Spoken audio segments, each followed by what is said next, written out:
23 August 2022. In this edition of This and That and What a Fuck, I'm going to talk about the pestilence a bit, but there's an important thing happening in the Ukraine that we should pay attention to. Let's start off with China. China announces cancellation of 23 interest-free loans from 17 African countries. This is important to take note of. I've listened to a debate a few months ago where a British guy was talking, and he said that the West is killing Africa with loans, and instead of giving them more money, they should reduce their debt. So if you want to give them another $10 million, rather than give them $10 million, reduce their debt with $10 million, because that way you're actually making a difference to the country, and there's no room for stealing of the funds that is being donated. And then we get to the pestilence. Now this is a disturbing post that I found on Twitter. Fox News stuns the world with unfiltered truth. This poison is the most dangerous poison ever created. Well, we all had our doubts. And some of us fell for the story and some didn't. And it looks like it's not looking good for those that took it. And then this is important. And we all know about all those biolabs that was in the Ukraine. And the Russians have been very slow on releasing information. But this one, I'm not going to read this in total. You must not pause it and read everything there. Russia MIL declares Ukraine is the origin of the pestilence. DNC globalists created it. Well, there's so many reports that comes out now that one just shakes your head in disbelief. I cannot believe that the world fell for this. And then a snippet from the Donbass. Entire residential areas have been rebuilt in Mariupol and construction continues. The city is recovering amazingly fast. And take note, the West does not assist $1. No, they throw in arms and ammunition to kill more people and destroy more things. And then this is very disturbing. The Russian MIL have been studying biological samples from surrendered Ukrainian soldiers, and what they have been finding is beyond disturbing. Now, if you take a look at this, once again, you'll have to pause the thing if you want to read it properly, but look at what they found in the Ukrainian soldiers that surrendered. This is extremely disturbing. And then there's this little notice, the Kherson area. This is how the Ukrainian forces are blowing up civilian homes and civilian gathering spots. No military target, civilians. And the West is supporting this. And this is a lengthy one, and I suggest that you might pause the video and read through all these things. But there's a good chronological layout of how that conflict in the Ukraine actually started and why. For 8 years, the Kiev regime has committed egregious crimes against citizens of the DPR and LPR. Thousands of innocent people died, including children. At the same time, the military development of the Ukrainian territory by the North Atlantic Alliance began. Kiev is on course to join NATO. All this has created unacceptable threats to Russia's security. But from what I see in the Ukraine, I think that NATO dream is gone. There's not going to be much left of the Ukraine, if there's going to be anything left. And the recent terrorist attack on that philosopher's daughter is just hardening the Russians.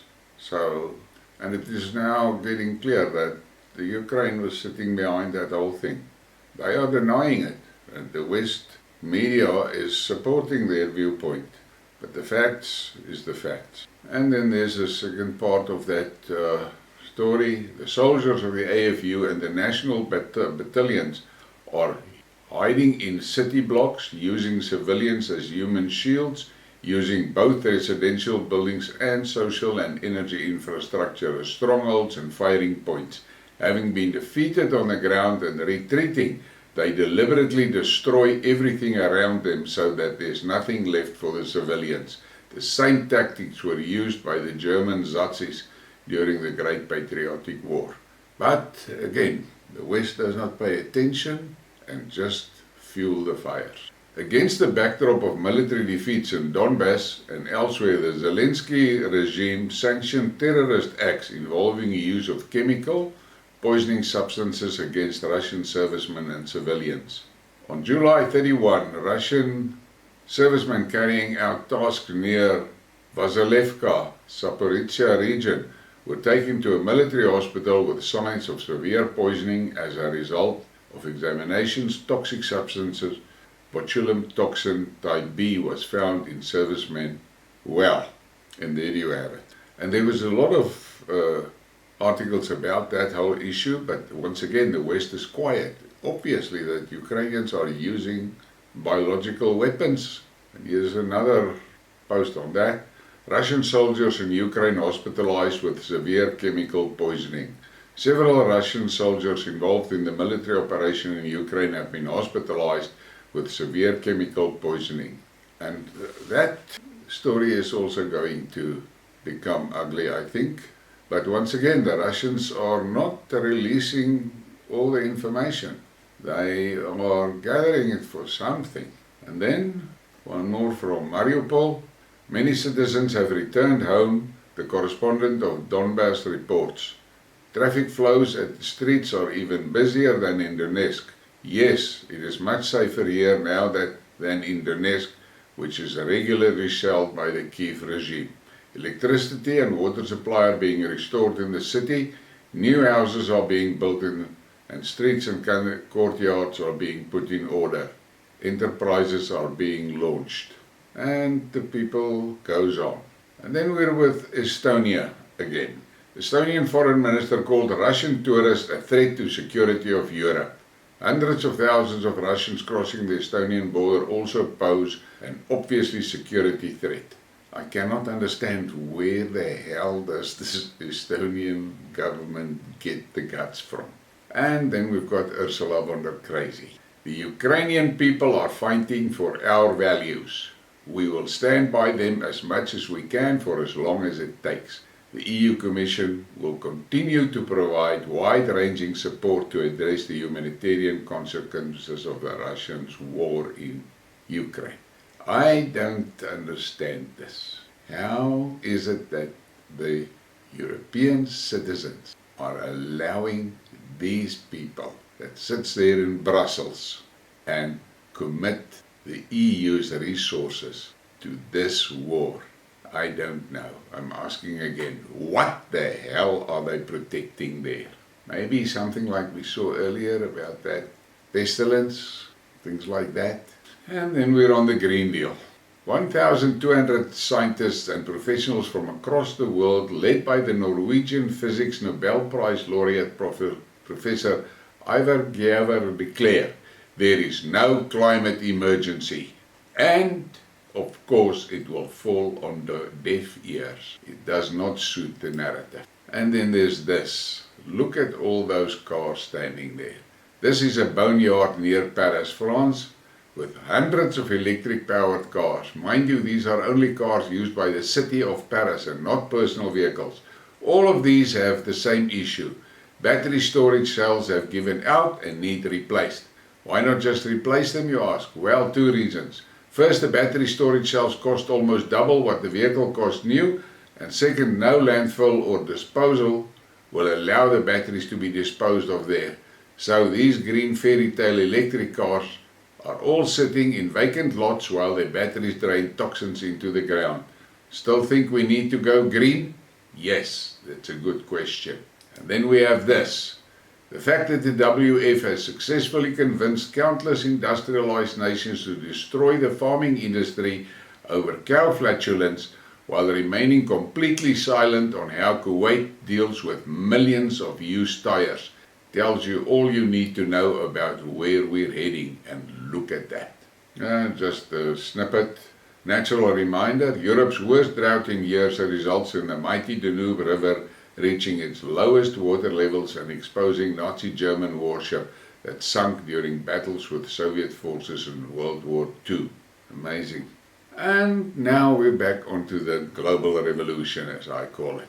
The Iranian currency exchange has launched trading in Russian rubles. A small headline, but with big implications for the dollar. And then there's this article. Russia moves away from toxic dollar and euro in economic relations with partners. Russia will move away the dollar and euro in commercial, economic and investment relations with partners, as these currencies have become toxic amid growing pressure from the West. Russia's Deputy Foreign Minister Alexander Pankin said in an interview with TASS, against the growing geopolitical pressure from the collective West, the only way to guarantee stable trade, economic and investment ties between Russia and its partners is to avoid the use of currencies that have become toxic, primarily the US dollar and the euro, and switch to settlements in acceptable alternatives, primarily in national currencies. The diplomat noted that the current global financial system built by Washington has proven to be unsuitable for the conditions of a multipolar world, and has essentially become an instrument for achieving political goals of one group of countries. And that is so true. It is quite obvious that in current conditions the West intends to continue to abuse its privileged position. It is encouraging to see that many countries seeing extraordinary and illegitimate sanctions against Russia are thinking about the need to de-dollarize the foreign economic activity to ensure their sovereignty. As it turned out, if there is a political will, there is quite solvable, he added. And that is the truth. Slowly but surely, the rest of the world is moving away from the Western economic instruments. And then there's this snippet, part of this global revolution. Sad to say that African countries want to be allies with Putin and Russia to spite Western Europe and the US. The Central African Republic even built statues of the Wagner Group at Bangui University to show its friendship with Russia. Slowly but surely, things are happening. And then there's this interesting piece. Afghanistan offers raisins for Russian oil. Afghanistan wants to import Russian crude and goods in exchange for its minerals as well as raisins and medicinal herbs. Ministry of Industry and Trade told RIA Novosti. We can provide some of our minerals in exchange for imports from Russia. And this is something that I've read an article about that is happening now in the rest of the world. There are more and more countries that are using barter trading instead of paying. The problem of the non-West world is that most of those countries are absolutely overburdened by Western loans. The financial situation is not good and their liquidity is not good. And by bartering, they are saving currency. And I think it is a good idea because many of these poor countries do have resources that can be exchanged for energy and things like that. And then there's this one. Arabs weren't born yesterday. Their region is a cradle of civilizations. They won't accept being bullied by foreign powers and won't allow the chaos of the last 30 years to happen again. If some officials from the West haven't seen the change yet, they should visit the region and see. And there is a lot of truth in that. And from what I read and pick up and see, the movement away from the West is gaining momentum every day. In March I did a Skidmark about it, but I personally did not think it is going to happen so quickly. And then we have this, and this could have been a warafak, but it is not. Just look at that. Farmers in the EU call on Russia to stop America. They correctly understand what is happening in the world. Russia stopped Napoleon. Russia stopped Hitler. Russia, please stop America. That is something to think about. And then we get to the warafak. Now, this might be true, this might not be true, but if you take the history of this guy, it can be true. Infertility is genetic. If your parents couldn't have kids, you also won't. And how is that?